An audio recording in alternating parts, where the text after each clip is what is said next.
यार आज हम बात करने वाले हैं ऐसे आईपीओ के बारे में जिसका इंतजार शायद भारत की आधी पॉपुलेशन कर रही थी। एलआईसी का IPO. The eve of the largest IPO ever to hit India, the 21,000 crore rupee LIC IPO opens. I think we should be excited for the one reason. Of course, the IPO is exciting enough, but the fact that the risk of a huge IPO hitting the market, that's receded quite substantially, and that could have serious implications on the IPO का मतलब initial public offering. जब कोई company ये decide करती है कि वो private से पब्लिक में जाएगी तो वो अपना आईपीओ लॉन्च करते हैं ताकि शेयर मार्केट में अपनी कंपनी लिस्ट करवा सके। इंडिया में दो पॉपुलर स्टॉक एक्सचेंज हैं, NSC BSc, national stock exchange, Bombay stock exchange. अब यहाँ पे मैं आपको एक एग्जाम्पल के साथ समझाता हूँ। जैसे आईआरसीटीसी जिसने अपना शेयर 320 रुपए से शुरू किया और अभी उनकी शेयर्स की प्राइस 765 रुपए है। यार वैसे आईआरसीटीसी भी पीएसयू थी और एलआईसी भी पीएसयू, जिसके बारे में हम डिस्कस करने वाले हैं। पीएसयू का मतलब पब्लिक सेक्टर यूनिट। और यार इन दोनों के जो आईपीओ हैं इनमें कितना फर्क है ये आप वीडियो के अंत तक समझ ही जाएंगे। एलआईसी,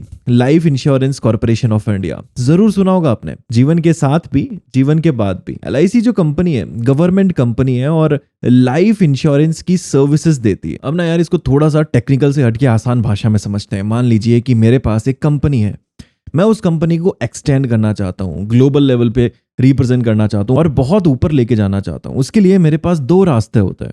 पहला, मैं बैंक के पास जाऊं, उनसे लोन लूं, उस लोन से कंपनी को ऊपर लेके जाऊं और उस लोन का इंटरेस्ट पे करूं और इन द एंड वो लोन भी दे दूं। दूसरा, आईपीओ मतलब अपनी जो कंपनी है उसको प्राइवेट से पब्लिक कर देना, अपनी कंपनी को स्टॉक एक्सचेंज पे लिस्ट करना। यार ऐसा ही कुछ एलआईसी ने किया है। अब मैं आपको समझाता हूं कि आप इसमें अप्लाई कैसे कर सकते हैं आईपीओ के लिए। आईपीओ में अप्लाई करने के लिए जो सबसे जरूरी चीज है वो है डीमेट अकाउंट। मतलब आपको डीमेट अकाउंट ओपन कराना है कोई भी ब्रोकरेज फर्म के द्वारा। ब्रोकरेज फर्म बहुत सारी है, Paytm money, Zerodha, Upstox, grow, बहुत सारे। यार डीमेट अकाउंट ओपन करने के बाद वहां पे आपको आईपीओस की लिस्ट मिल जाएगी, अपकमिंग आईपीओस, रीसेंट आईपीओस, और वहां पे जाके आपको बिड करनी रहती है। मतलब फॉर एग्जाम्पल आपने जो बिड करी है पर्टिकुलर शेयर प्राइस के लिए वो की है 135 रुपीज और किसी XYZ पर्सन ने उसी शेयर के लिए यानी एग्जैक्टली जो बिड करी है वो करी है 140 रुपीज।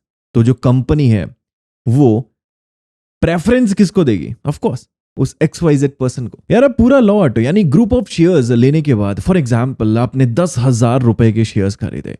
ओके 10,000 रुपए के। ओके आपने नेट बैंकिंग या यूपीआई की हेल्प से पेमेंट कर दी। आफ्टर पेमेंट ये जो पैसे हैं ये आपके अकाउंट में ब्लॉक हो जाते हैं। आई मीन आप विड्रॉ नहीं कर सकते इनको जब तक आईपीओ रिलीज नहीं होता है। आईपीओ रिलीज होने के बाद आपकी बिड अगर करेक्ट होती है तो ये जो शेयर्स हैं वो आपके डीमेट अकाउंट में क्रेडिट हो जाते हैं, और नहीं तो ये जो पैसे हैं ये अनब्लॉक हो जाते हैं और आप इसे विड्रॉ कर सकते हैं अपने बैंक अकाउंट में वापस। यार हमने डिस्कस कर लिया आईपीओ क्या होता है, एलआईसी के बारे में भी थोड़ी बहुत इंफॉर्मेशन। अब जिसका सबसे बेसब्री से इंतजार था आप सभी को, उस क्वेश्चन पे आते हैं, क्या हमें आईपीओ यानी एलआईसी के आईपीओ में इन्वेस्ट करना चाहिए या नहीं? तो यार थोड़ी सी हिस्ट्री भी जाननी पड़ेगी इन्वेस्टमेंट से पहले। दोस्तों शुरू करते हैं। एलआईसी स्टार्ट कैसे हुआ था? 1 सितंबर 1956 को 256 भारतीय और फॉरेनर्स इंश्योरेंसर्स को इंडियन गवर्नमेंट दोबारा ऑक्यूपाई करके नेशनलाइज्ड किया गया और पार्लियामेंट में एलआईसी एक्ट 1956 पास करके लाइफ इंश्योरेंस कॉर्पोरेशन फॉर्म किया गया, जिसमें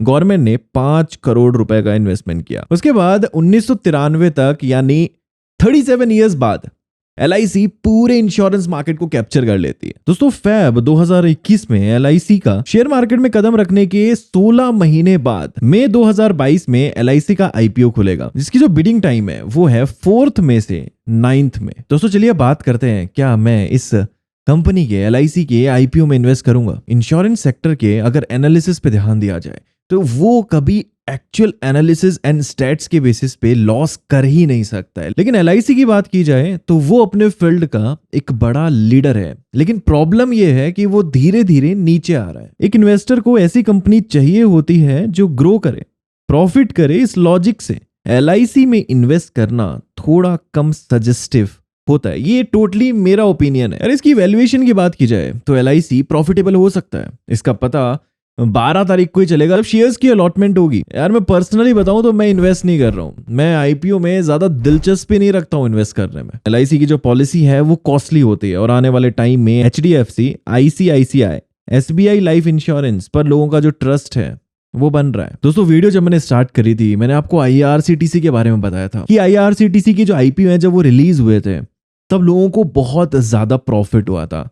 इसका वन ऑफ द रीजन कि उनके जो कॉम्पिटिटर्स हैं वो कोई भी नहीं है, बट एलआईसी के सेक्टर में कंपटीशन बहुत ज्यादा है। चलिए यार वीडियो को विराम देते हैं यहीं पे। अब आप पे छोड़ता हूं मैं कि आईपीओ है इसमें इन्वेस्ट करना या नहीं करना। चलिए मुलाकात करेंगे और एक्साइटिंग वीडियोस के साथ। Stay tuned, keep watching and thank you so much for watching this video till the end.